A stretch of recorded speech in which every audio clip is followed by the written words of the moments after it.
Hello, good morning, good afternoon, good evening, whatever it is where you are, and welcome back to another episode on the Annoy Dad channel. Today, as we are stuck in that, at the time of recording I should point out, we are stuck in that crimbo limbo stage where you're not quite sure if it's Christmas, you're not quite sure if it's New Year, and you really haven't got the faintest clue as to what day of the week it actually is. I thought we would run through and have a look at the incubators that we have here at home in our garden shed, of all places to have them. So I thought I'd just run over, explain what I've got, show you what I've got, because I've been out here cleaning them and getting them ready to go for the 2020 hatching season. It's a little bit early yet to start the hatching, but we'll get onto it. Probably mid-January will be the first things we'll start, and then from there onwards we'll be hatching away. So if we start off down at the end, you can see here we've got the Curfew. If you haven't watched it in our previous videos, we did do the conversion of this where it was an old mechanical, no, it wasn't mechanical, it was electronics, but it was a turny thing to adjust to get the temperature exactly right, but it wasn't working. A thing had gone wrong with one of the triristors or something in there, so we whipped it out and we put in one of the STC 1000 controllers in there. I'll try to put a link up in the corner here if I can work it out to that video. So yeah, this can take about 96 eggs or so. It's quite good when it gets going. You've basically got two trays of eggs, and they go into those plastic ones there normally. That's normally the hatching one at the bottom. So that's one of the trays, and where you can see I've just used the cardboard bits, and that's another one of the trays, and then there's another one down at the bottom there. So you got two, they slide in, the arms go into there, and then this goes up and down, and that helps to turn them up and down. Big old fan at the back for the forced air, and it works really well. A little bit too well at times, because we did have a couple of early hatches from it, so I need to look at adjusting the temperature down a little bit. Not majorly early hatches, but where chicks were coming out at day like 18 or 19, and that was a little bit of a pain for us. Well, it wasn't really a pain, but the thing was still going with the turning and we hadn't slowed it down yet. So this year we've got to look at that and we've got to really work that out. Then coming along here, we've got the Janome 12. We've done a review video on that one. Yep. There goes that incubator. That's fine, I'll pick up in a second. So we've got the Janome 12. We are going to do a video where we change the fans in these, because these fans are so blooming loud, it's unbelievable. Right, taking a flyer onto the floor was the King Sorrow 20. This again was an incredibly good incubator. We actually got this from auction, one of the auctions that we go to, and I think I paid something stupid like £12 for it, for the incubator. Get the lid on, there we go, for the incubator and its cradle as well. And it was actually marked up in the auction lot that it didn't work. There was a problem with it, so I got it home. I had to order a new heat sensor for it, got that plugged in, and bosh, off it goes, and yeah, ain't no stopping it now. It works brilliantly. And then you can see just behind that we've got the Janome 24. We haven't done a review on this one yet, so I'm looking forward to doing a review on this one. Unfortunately, it's got the Janome control panel, which I absolutely hate. I cannot get my head around it, trying to get it to work. But yeah, I've heard good things about these ones, so I'm looking forward to doing a review on that. Again, that was an eBay special. I actually have an eBay alert rigged up, and I got that for 20 quid, I think it was. It was advertised for 20 quid plus a fiver for postage or something ridiculous like that. It was crazy cheap. So yeah, I jumped on it straight away and I got it. The next one I'm going to need some help with. I'm be honest with that. This one again, I paid 20 quid for it. It's this wooden one. It's an old one. It's a 1930s. It's made by HM Best, which is just down there. They don't exist after the war. There was a bomb that fell very close to the factory, and I presume that the factory was actually destroyed during World War II by that bomb that fell.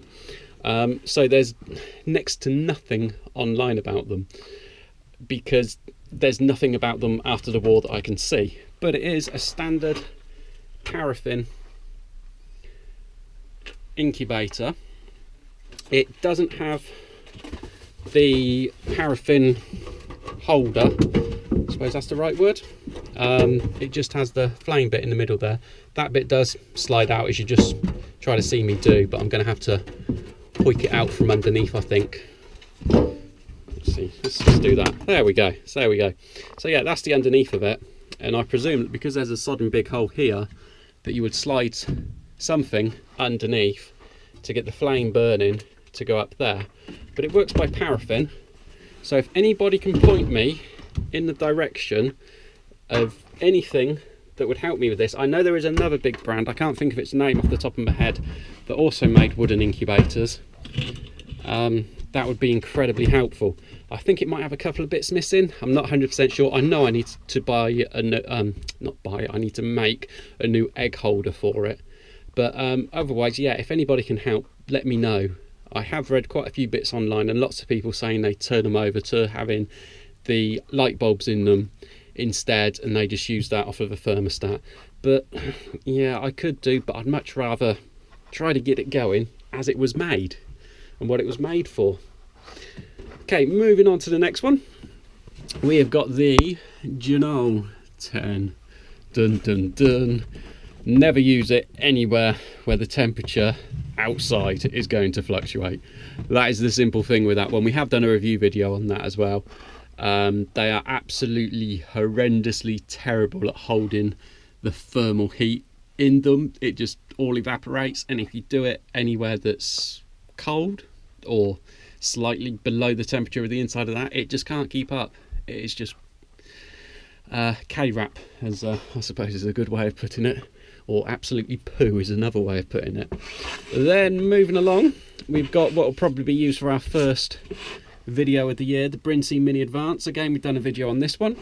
Absolutely cracking mini incubators, super easy to use menu. I just wish I had one of the bigger Brinseas, but I don't, so you know, I've got that one and I've got to put up with it, and yeah, it works okay for us. And then next one is the HDD 48. This one gets rebranded to so many different things. If you go and look on AliExpress or even Amazon or eBay, you will see this incubator with the Janome setup rebranded as so many different names. It's unbelievable.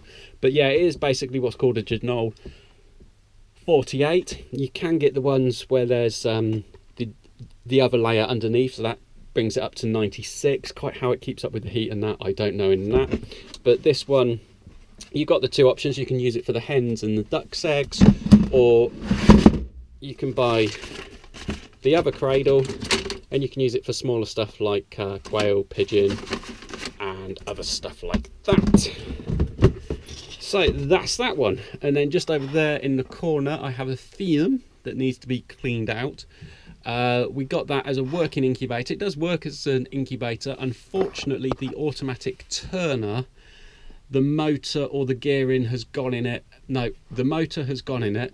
I can't order an exact replacement. The replacements I can order have got the cog on the end of the motor in a slightly different place, so it won't spin the gearing, so it won't slide your eggs backwards and forwards. So it's used as a hatcher. Quite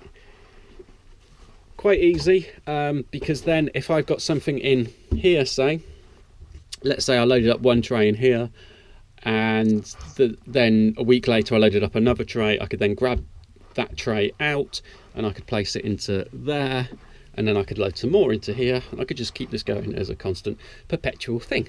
So right, that is my current lot of incubators. No doubt over the course of the year I will go around and I will pick up a few more. Now is the ideal time of year to buy them. Anytime from October to February is a buyer's market.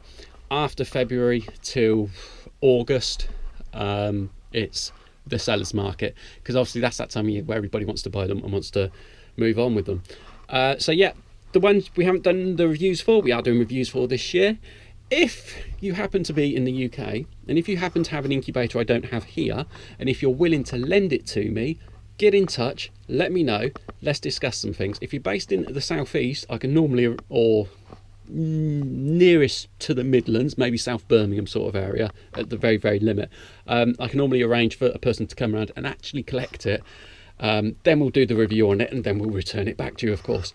Or if you're willing to post it, or anything else like that. So if you've got one that I haven't covered here and you're willing to let us cover it in a review, please get in touch, please let us know. If you've got some eggs you'd like me to try hatching, if you want to try to post some eggs, let me know. I can send you over some details and you can send us some eggs and we can try hatching them. And yeah, so that is basically what's coming up this year. So we've got plenty to do. See, I've written down my list. Done. I've done those ones and these ones are to do. So yeah, we've got plenty to do. We've got plenty of eggs to try. We've got new cockerels we've got to try mixing in with other cockerels. So many thanks for watching. Hit that subscribe button and you'll get notifications if you also hit the bell icon as well of when we place new videos, especially the reviews of these. If you give us a like as well, that would be greatly appreciated. It just means our videos get out to loads more people and more people can get to watch them, and then they join in the conversation, and then we get more incubators and we can do more things, and yeah, it's just brilliant that way. Thanks again. Until next time, bye bye.